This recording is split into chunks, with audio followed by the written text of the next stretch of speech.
anything can happen in New York. Good evening. It was 2 hours that could have meant the difference between life and death. A Harlem woman lay dying in her apartment while neighbors tried repeatedly to get an ambulance. One finally came, but it was too late. On the Night Beat, Channel 2's Mary Murphy reports on the Harlem tragedy and charges that delays like that one happen too often. A city ambulance delivered Carol Lupo to Bellevue Hospital tonight, some 2 hours after she called to request medical aid for abdominal pains. It was a similar complaint made by 70-year-old Vera Smith on Saturday. Smith also waited 2 hours at her Harlem home, but when paramedics got there, she was dead from internal bleeding. She was in pain. She kept crying, "Oh Lord, oh God, somebody help me." So how many calls did you make altogether? About 4. EMS acknowledges it did not consider Vera Smith a high-priority case when the call first came in. They put her on the priority 2 list for abdominal pain, saying that most of its 100 ambulances were busy with other, more serious calls. It was not until nearly 2 hours later that Vera Smith made the top priority list, but by then it was too late. EMS is currently receiving 3,000 calls in a 24-hour period. How many ambulances to handle those calls?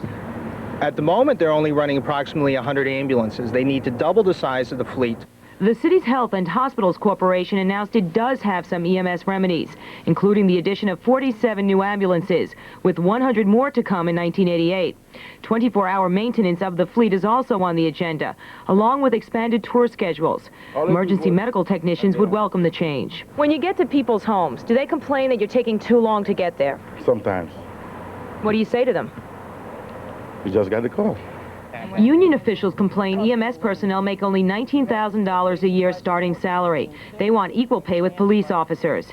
EMS, meantime, says the city will add $5 million to its budget for improved services.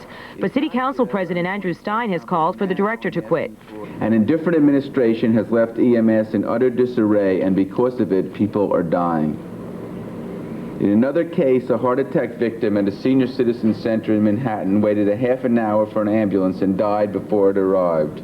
Stein quit the mayor's task force for city ambulances last month to protest the poor response time for EMS, which he claims results in needless deaths.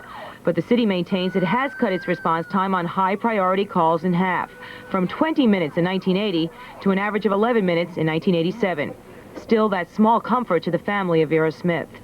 In Harlem, I'm Mary Murphy, Channel 2 News on the Night Beat.